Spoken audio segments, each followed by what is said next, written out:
first video for our next unit, cellular processes, which includes cellular respiration and photosynthesis. Whoops. And this one, video in specifically, if we get rid of this mistake there, is going to be on chapter 6.1 through 6.3. What is that? That is energy and metabolism. So, energy and metabolism, or how our cells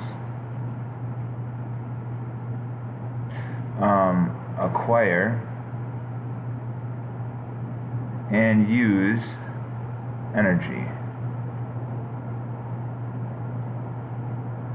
So we're going to talk about how our cells in our body acquire and use energy. Alright, so the first thing we want to talk about is metabolism.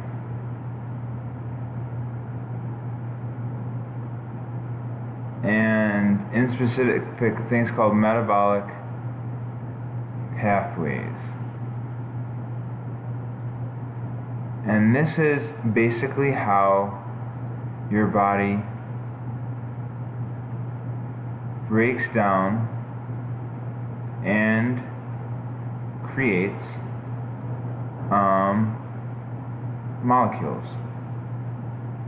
So how it breaks down carbohydrates and lipids and proteins, or how it would make carbohydrates, lipids, and proteins from smaller pieces.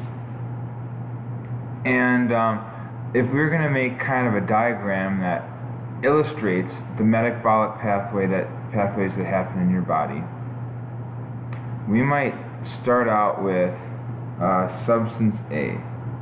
So some sort of starting molecule. And maybe this is some starch from potato that you eat. Your body goes through a number of enzyme catalyzed reactions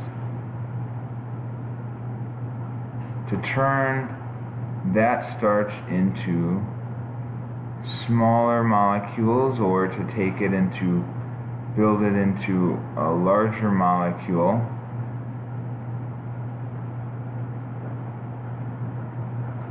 That we get out here. So our product.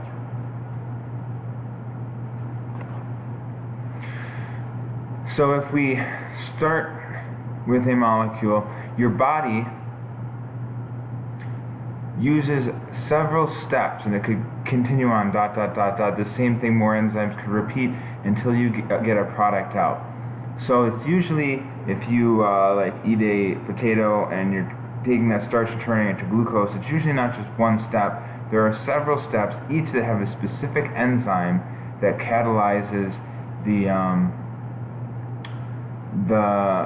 transfer of energy from A to B, turning A into B, then B into C. So this is a basic general schematic of a metabolic pathway, a breaking down or creation of a molecule C. So we can break down a more complex molecule to a less complex molecule, and if we're going this way and breaking down, so say we're going from a more complex molecule at A, maybe polysaccharide, and we're breaking it down to a monosaccharide, glucose, we call that catabolic. So this is a catabolic process, and much of your digestive metabolism is catabolic. So breaking down the more complex to a less complex. On the other hand, if we do the opposite, if we build up, say from less complex to more complex, we make a polypeptide out of amino acids, through steps. That is an anabolic pathway.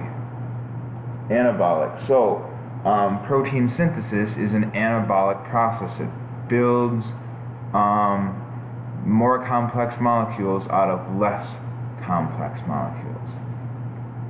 Alright? And in general, and this is one of the giant themes for this section, is catabolic processes usually give off energy or produce energy,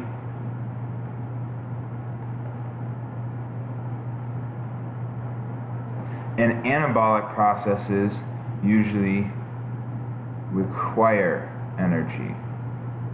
So you have to have an input of energy to power an anabolic process. Anabolic processes, input of ATP. Catabolic processes, output of ATP. When we look closer at photosynthesis and cellular respiration is a catabolic process. We're creating ATP from more complex sugar molecules, lipid molecules, things like that. Photosynthesis, the creation of glucose, is an anabolic process. It requires ATP energy and energy captured from the sun to make glucose. Right? This is the basics of metabolism. I have taken 4 or 5 classes in biochemistry, all basically about this. It tells you how your body and other organisms' bodies do this, and what places and different pathways lead to all of those things. Right. So the main thing about understanding metabolism is understanding energy. And I'm going to go ahead and assume that you know about thermal and potential and kinetic energy, and just want us to remember that for biological systems,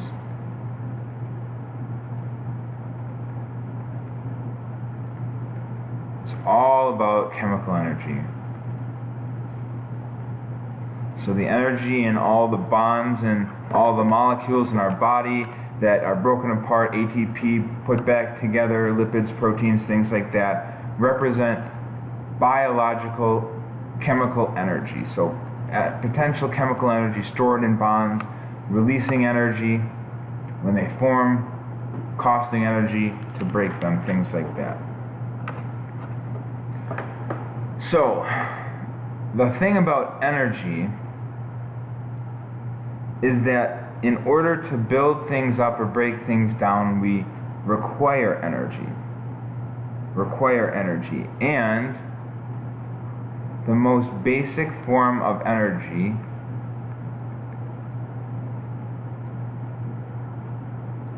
is heat.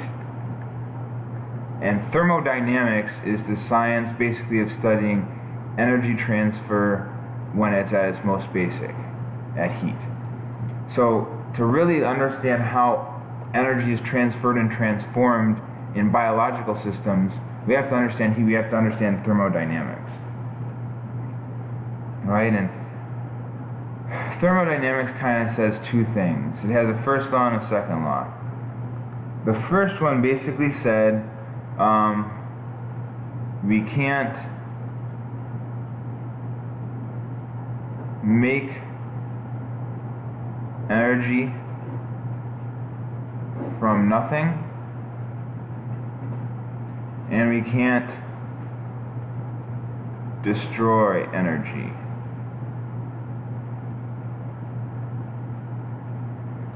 So energy can only be transformed from one type to the other. Chemical energy to thermal energy, electrical energy, potential energy, they can all be transformed amongst each other, and ultimately most energy turns into heat. Heat's the most basic form of energy. And the second thing that thermodynamics says is that energy transformation, so turning one form of the energy into another, is not 100% efficient. So you can't take 100 joules of thermal energy and turn it into 100 joules of chemical energy. That would be 100% efficient. That's not what it works. We lose some as heat, as entropy. We lose some as heat as entropy, as entropy, or increasing disorder. So when we break down the food that's in our body, or that we eat food and we break it down to make ATP, we only use a small portion of that total potential chemical energy in our food to actually produce ATP, because a lot of it goes into making carbon dioxide that we exhale, into heat that warms up our body. That's why endotherms like us that have warm-blooded creatures, 98.6, that's why we stay that temperature, is from the heat produced as waste from all of the chemical reactions that are happening in our body. And the big thing is that biological reactions also obey these laws. So say that an animal eats a fish or some plants or an insect. How do we know how much energy it has to use? Well, we use something called free energy. And that's basically usable energy. The usable energy in an organism or in a system. So it's not the heat energy that I have. I can't really use that. Thermal energy. It's not the entropy. I can't use that. And one way that, and I'm just going to really gloss over this because it's not as important as it was in chemistry, but we use this G, Gibbs free energy, to tell us how much energy we have in our bodies or in a system that can actually be used. So what that equals is the enthalpy minus T delta S, entropy. So this is not usable energy. The energy of increasing disorder and heat that's been given off at all. So we take the enthalpy and subtract the not usable energy portion, and we get the free energy, this energy that we can actually use. And all the chemical reactions in our body have a certain amount of free energy. All reactions have a specific delta G. Alright? So, that is why delta G from chemistry is important, because we use it in our bodies all the time. And two types. If you have a positive delta G and a negative delta G. So, for example, if the amount of free energy we have is negative, so we have a negative delta G, that means we have an exergonic reaction. That means gives off energy. Wait, gives off or produces energy. Let's look back up here. Those are our catabolic processes. So our catabolic processes, breaking more complex molecules into smaller, simpler molecules, are exergonic reactions net. They might have some steps that are endergonic, but net they give off energy. So these are catabolic reactions. So they produce energy.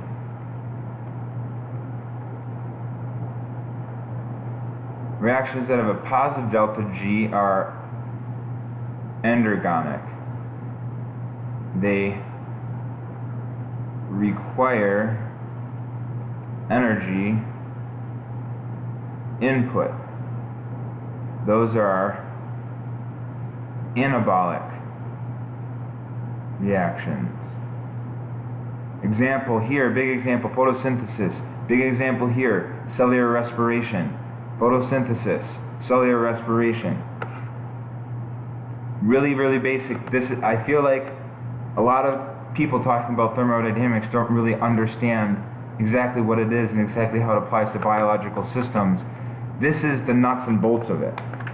This is the nuts and bolts of it. What our cells do, if they need to do an endergonic reaction, they couple it with an exergonic reaction. That's why you eat food and then make energy. Your cells energy couple. So to power an endergonic reaction, your body uses an exergonic reaction. So for example, to build ATP,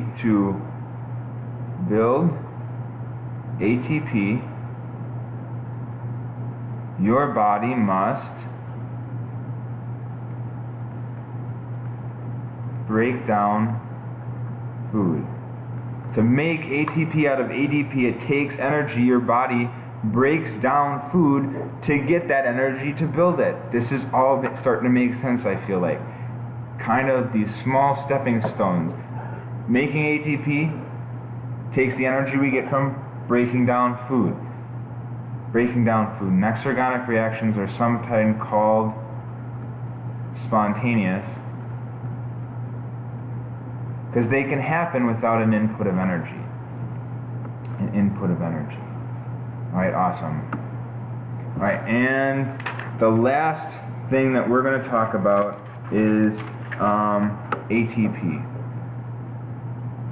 So ATP is the energy source or currency of your body, of your cells.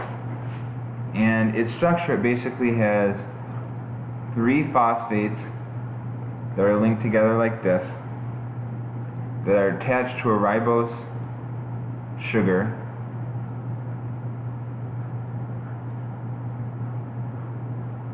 like that, and then the ribose sugar is attached to an adenine molecule.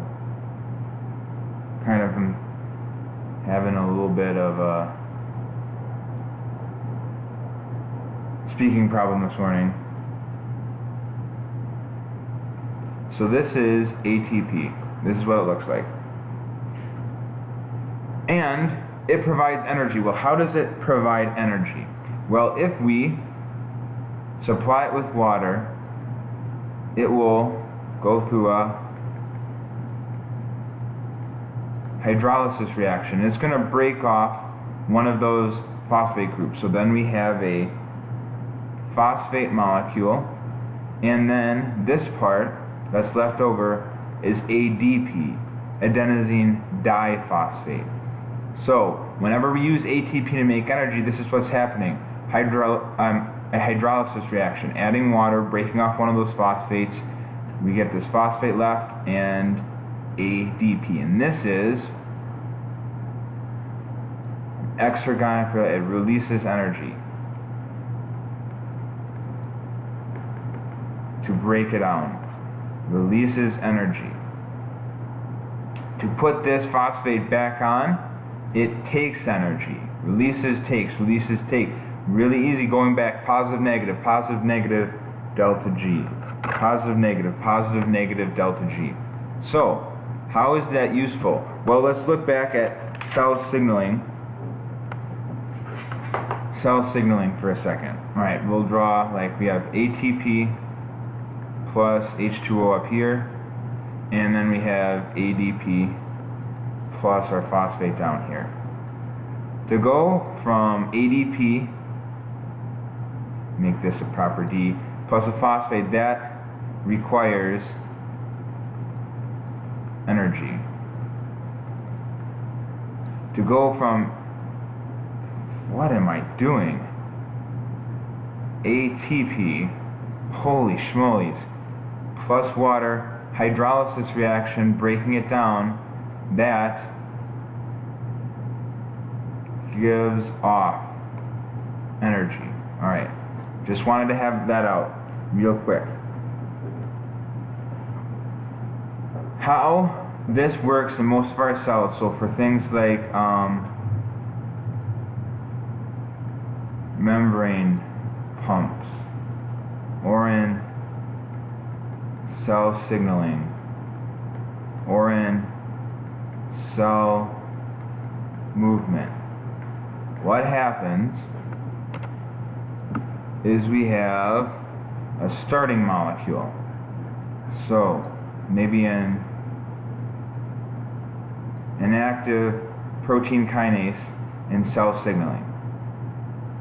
ATP comes along and water, and hydrolysis reaction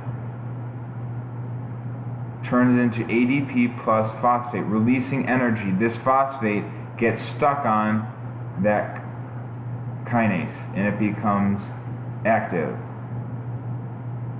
When this phosphate is stuck on there, this is highly reactive, chemically reactive. It will want to do a lot of chemical reactions with other things. So it's storing that energy in this phosphate bond, just like an ATP. It's storing that energy in there that it can use for other reactions. So the act of doing this, sticking a phosphate on, is called phosphorylation. And this active form that then goes and transfers this energy to something else, maybe phosphorylates another molecule in the form of kinases. Kinases phosphorylate other things. This highly reactive phosphorylated molecule that then has that stored energy that can do other work is called a phosphorylated intermediate. Why is this important? There's going to be a ton of phosphorylated intermediates in both protein synthesis and photosynthesis and cellular respiration. This bond is how we store that energy, and it gets transferred to different molecules along the pathway, the complex metabolic pathways of completing those two or those three types of reactions. Alright? So now I hope you understand kind of how ATP is the energy currency of the cell, how it can transfer that energy by phosphorylating other things, like protein channels, it phosphorylates them, and that reactivity ends up changing their shape so they can let in other molecules and transfer proteins. We kind of understand the underpinning of metabolism, how we have to couple catabolic processes, exergonic processes, those are that produce energy, with endergonic processes, anabolic processes that build up, and how that relates to Gibbs free energy and kind of maybe that spooky thermodynamics from chemistry again. Right. That's it for today. Please, if you have any questions about this, give me an email. talk to me, just let me know so that we can work it out. All right, have a nice day.